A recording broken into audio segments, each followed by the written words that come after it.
اللي عطانا الحمد لله اليوم في قراءه مثاليه سي ودركراكي امام المدرب الكاميروني دافيد باغو، لان دخل نفس التشكيله بدون تغيير. كذلك الشان بالنسبه لسي ودركراكي. خالد في قراءه مثاليه كما قلت دخل بواحد الضغط عالي، وكنا قريبين في اكثر من مره كما غتورينا اللقطه الاولى. خدم بواحد الضغط مثالي ديال الزلزولي السيباري الكعبي وكذلك برايم دياز. في اكثر من مره كنا نخطفوا لهم شحال من كره. فعلا كانت صوره مثاليه، ضغط عالي بمواكبه ديال الخنوس وديال نائل العناوي. فعلا بين المنتخب الوطني والجميل خالد جدا بان ركز على القضيه بالضبط، بانه تقريبا 17 دقيقه الاولى ما شفناش بونو لبس كره، وبالتالي تيبان بان عناصر المنتخب الوطني دخلت في الموضوع منذ الدقيقه الاولى.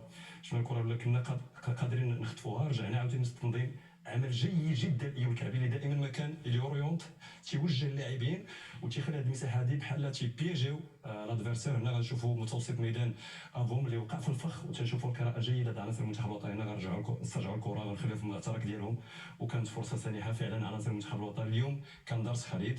غادي نشوفوا كره اخرى، في كره ثابته في لقطه اخرى، ونشوفوا هنا ليطا ديسبري اللي تتبان فعلا بان عناصر المنتخب الوطني والطاقم التقني اشتغلت بشكل جيد، لان عرفت من احدى نقاط القوه ديال المنتخب الكاميروني التحول لا ترانزيسيون ديفونس اتاك بالسرعه ديال مبومو ديال كوفاني. غنشوفوا الرجوع بسرعه.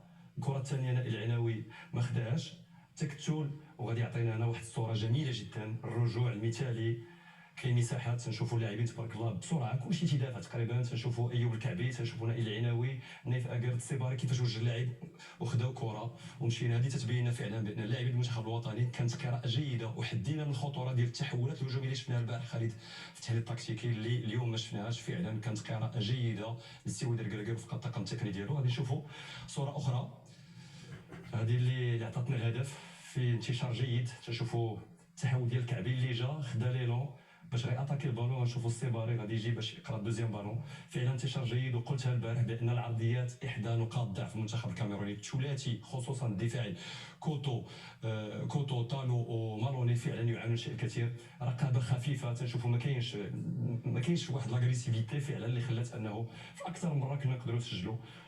تنشوفوا الكعبي تبارك الله كيفاش تحول مشى بليرون بواحد الارتقاء مثالي تبارك الله، عطانا هدف السبق اللي حرر عناصر المنتخب الوطني.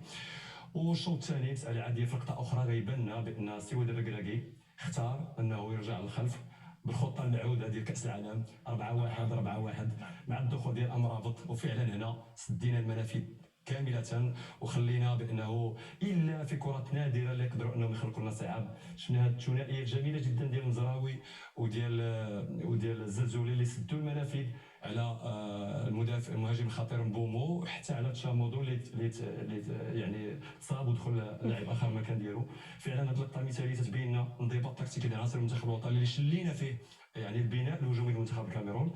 وفي اللقطه الجميله اخرى ديال الهدف غيبان، وهذه قلناها في مباراه زامبيا عقلتي خالد، ان كان اشتغال جيد وبان ديال المختص في الضربات الثابته.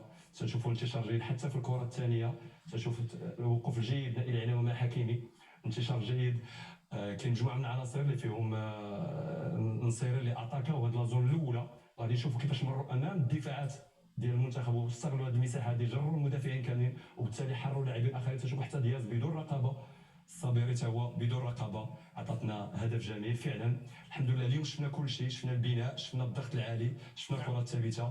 مباراه تدرس خالد. نعم، كنا تكلمنا بالامس بالخصوص على هذاك التحول، يعني ترانزيسيون، يعني من الدفاع الى الهجوم، وقلنا الى المنتخب الوطني استطاع ان يحد من هذه التحولات السريعه. المنتخب الكاميروني سوف يفوز بالمباراه، وهو ما حدث فعلا في هذه المباراه.